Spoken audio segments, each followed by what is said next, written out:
দ্বিতীয় কোনো শেখ হাসিনা জন্ম নেবে না। শেখ হাসিনাকে আপনাদের ভাল লাগে না। আনলেন পেন্টাগনের দালাল ইউনূসকে, বাংলাদেশকে হোগা মারার চুক্তি করে থেকে যে তারেক রহমান নাকি বিশ্বের প্রভাবশালী 100 নেতার একজন, আমেরিকা অনুমতি দিলে তবেই সে রাশিয়ার কাছ থেকে তেল নেবে। কইলি তো ভাই কইবেন না গপ্প, আসলে তো ভাই গপ্প না। পৃথিবীতে শেখ হাসিনা একটাই জন্ম নিয়েছিল, পৃথিবীতে দ্বিতীয় কোনো শেখ হাসিনা জন্ম নেবে না।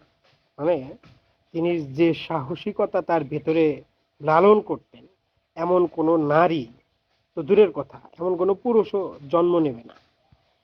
আমরা সবাই জানি বিশ্বের মোড়ল হচ্ছে আমেরিকা, আর একমাত্র শেখ হাসিনা যিনি আমেরিকার বিরুদ্ধে খোলাখলিভাবে সমালোচনা করেছেন এবং আমেরিকার আগ্রাসনের বিরুদ্ধে সরাসরি কথা বলেছেন, যেটা ইরান ব্যতীত আর কোনো দেশের নেতা বলতে পারে না। বিশ্বের বহুত ইসলাম প্রেমিক দেশ আছে, তুরস্ক, পাকিস্তান, হ্যান ত্যান, বালসাল বহুত দেশ আছে, কিন্তু শেখ হাসিনা যে ওরকম ভাবে আমেরিকার আগ্রাসনের বিরুদ্ধে কথা বলেছে কেউ বলতে পারে নাই, পারবেও না।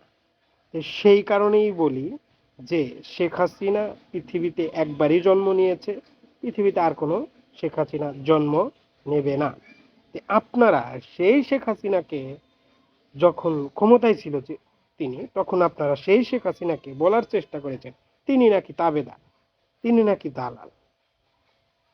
কিন্তু সেই শেখ হাসিনাকে যখন আমেরিকা তাবেদার বানানোর চেষ্টা করেছে ক্ষমতার লোভ দেখিয়ে, তখন শেখ হাসিনা বলেছে যে শেখ হাসিনা বঙ্গবন্ধু শেখ মুজিবুর রহমানের কন্যা, তিনি ক্ষমতা ছাড়তে রাজি কিন্তু দেশ বিক্রি করতে রাজি না।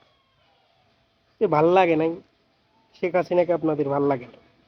আনলেন আন্তর্জাতিক ম্যাজিশিয়ান পেন্টাগনের দালাল ইউনূসকে, যিনি নির্বাচনের 3 দিন আগে বাংলাদেশকে হোগা মারার চুক্তি করে থেকে গেছে। ঠিক আছে, যে চুক্তির জন্য বাংলাদেশ হইছে বাংলাদেশ হইছে যুক্তরাজ্যের অঙ্গরাজ্য, যুক্তরাষ্ট্রের অঙ্গরাজ্য হয়ে গেছে। তে এখন তো আবার একটা পেপার দেখলাম, যেখানে বলা হচ্ছে যে তারেক রহমান নাকি বিশ্বের প্রভাবশালী 100 নেতার একজন। এত বড় প্রভাবশালী নেতা, তার দেশে যখন তেল সংকট চলছে তখন তিনি দ্বারস্থ হচ্ছেন হলে আমেরিকার কাছে, আমেরিকা অনুমতি দিলে তবেই সে রাশিয়ার কাছ থেকে তেল নেবে। এই তো প্রভাবশালী সব নেতা।